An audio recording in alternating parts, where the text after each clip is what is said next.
right? There's the other thing called a left bundle branch block. It's a nerve block. Basically, this nerve right here doesn't work. We still don't understand that nerve, actually, and we're reopening what we understand and what we don't understand. But we know that this side of the heart contracts late. This side starts first for him. So the right side starts, and then the left side waits a long time before it squeezes. So oftentimes the right side squeezes and pushes the left side over, and the left side squeezes, push the right side over. So now we get this motion, and what we really want is both sides squeezing like a bellow. If you guys know what a bellow is? You do. I didn't know what a bellow was. We didn't have fireplaces in Louisiana, so we want it like this, okay? So the heart is like this. We put one wire into the right ventricle. That's the easy one. It goes in smoothly. That's the one that's going to shock him should his heart go in chaos again and save his life. Check. Okay. The next lead is the hard lead. It was a very hard lead to get in. But it goes like this, heads to the left side. And there's 4 electrodes over there. Now I can pace the left side of the heart.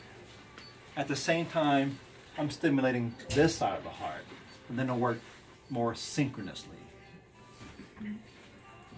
The third lead goes up here and attaches to the right atrium for timing and for pacing up there. But we want these to go after this one goes. And the only way the device knows is if we have an eyeball up there with the pacer lead. So it'll pace here, wait a fraction of a second, and pace the bottom chambers. Here, bottom chamber. Here, bottom chamber. So now he's going to get resynchronized in order. That's what he got. That's what he needed. That's his best chance of getting better. The things we did today, I knew was important, and I had to do it. I had to be successful. If I didn't, you all would be very disappointed that we didn't get him this lead. We spent all that time, we got him this, but may not be any better. This can actually reshape the heart.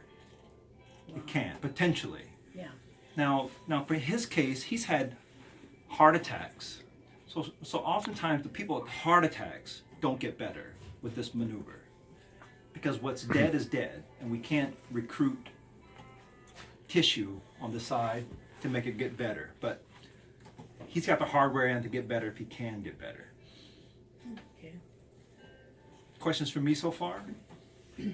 They said that he would have more energy possibly because it's They promised you a lot. They promised you a lot. He said he could. Yes, there you go. He could. Let's just say he could. Less fatigue. Yeah. A little bit more energy. I hope so. He's got a chance. All the hardware's in good place. It looks a lot better. Looks a lot better. Okay. What should he be doing after this for months to come? He should not raise his left elbow above shoulder height for 1 month. And I heard he sleeps on his belly with his arms above his head. Mm-hmm. We forgot about that part. We spent so much time and we were high-fiving each other after it was all done that we forgot to put an arm immobilizer on him. We'll put an arm immobilizer on him. You got that? Yeah. Yeah. Okay.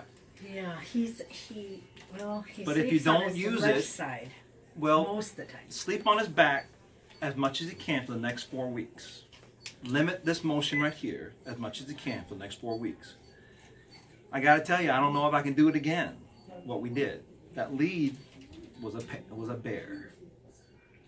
Because of the damage that was already there. It was just the way I couldn't wire this little branch that gets over there. Okay. I couldn't wire it. Okay. Eventually, I found a way to get in. Okay. Yeah. Yeah. But it cost him a lot of dye, cost him a lot of time in there, and I hope it all is worth it. It will be. I hope so. If not, I know in my heart of hearts, we did our very, and I promise you, very best. We did my very best. Thank you. Yeah, thank you. Mm-hmm. We just got to get his kidneys flushed out, and it'll be better after. How long was the procedure? I don't know. I want to say Started about 2. two, didn't you? 2 to 6, so 4 hours. That used to be how long it used to take. But we got better. We could do it in 1 or 2 hours. Yeah. His needed all that time. I needed every minute of it. There was points in time where we were going to take what we had and hope for the best. But then we did better. And he's got the best now. The best location, the best. Best as I can do. Thank you. Thank you, doctor. Thank you so much. Thank me in a month. Thank me in 2 months. Yeah. But you know, he'll wear that arm immobilizer. If he doesn't use it, it'll get stuck in that position. This is important. So he needs to use it like this, Just not like this, right? Not above the shoulder. If you immobilize it for a month, he gets a frozen shoulder and he can't lift it. And he has to go to rehab to uncrack the scarring that takes place. Okay. And so, what are you looking for to know if it's effective, if it's gonna work? Oftentimes it's 2 things. One is he goes, oh, I feel so much better. And then the other part is actually 3 things. And then other people say, he looks so much better. He's got so much better color. Now the doctors do not, I personally cannot judge that myself. I cannot tell color. Like you're more pinker than you were yesterday. I do not register that. So oftentimes the family tells me that. And I go, okay. The other thing is his heart function. The heart squeezing. We look at it with ultrasounds, and normal is a 60% squeeze.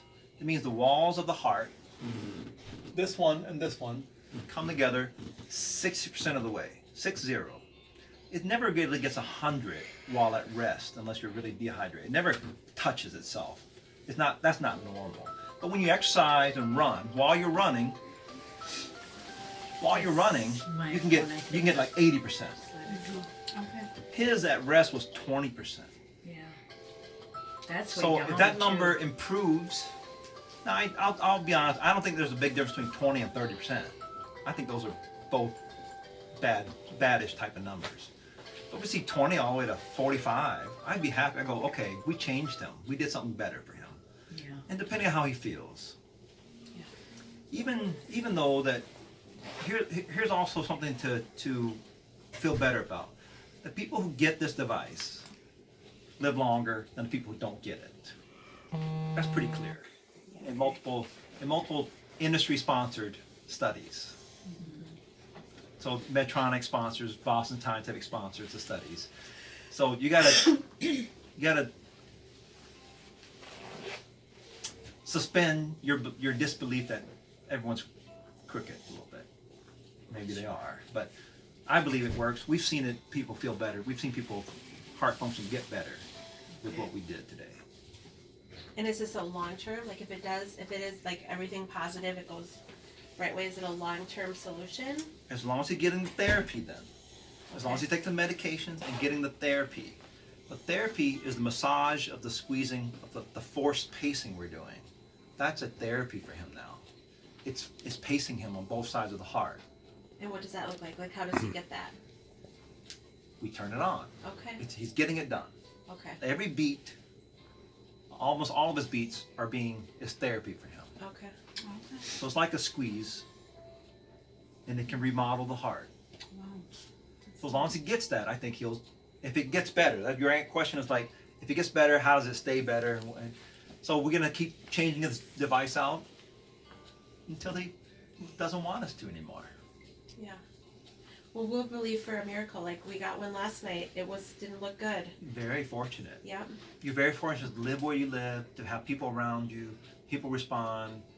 Some people aren't fortunate to live where they live, and it takes half an hour or 20 minutes before CPR starts. You know, I saw him today. He's sharp. He knows what is going on. Some people are much foggier for longer and don't have as good of a neurologic recovery. So the longer time you're down, the more brain cells you are likely to lose and not be the same. But if it's a short time, which I heard is like 10 minutes and things like that. I heard he was down for 10 minutes or so, shorter amount of time. Before I the think it was less than that. yeah, we started CPR right away at Yeah. home before the paramedics came. And apparently it was done well, cause his chest is hurting him bad today. Good CPR, supposedly good CPR breaks ribs. Yeah, yeah. Okay. So, you know, I heard he turned down defibrillators in the past. Yeah. And he's very fortunate. He's very Yes. fortunate. Well, they told him this is just what will happen. You will just, Not everybody does happen like this. But no, And there was Then- no warning. Like typically, is there a warning? Like it just was out of the blue. yeah. there was warning. Well, yes, His I guess heart not function- immediate. Our best screening to predict who would collapse over and die is the heart function, Yeah, the echocardiogram. So that categorized him in a different risk group, yeah. a higher risk group than normal. Our chances of dying suddenly is about less than 1%. It's less than 1%. Once you've had a heart attack and a weak heart, it's between 5 and 10% in a year.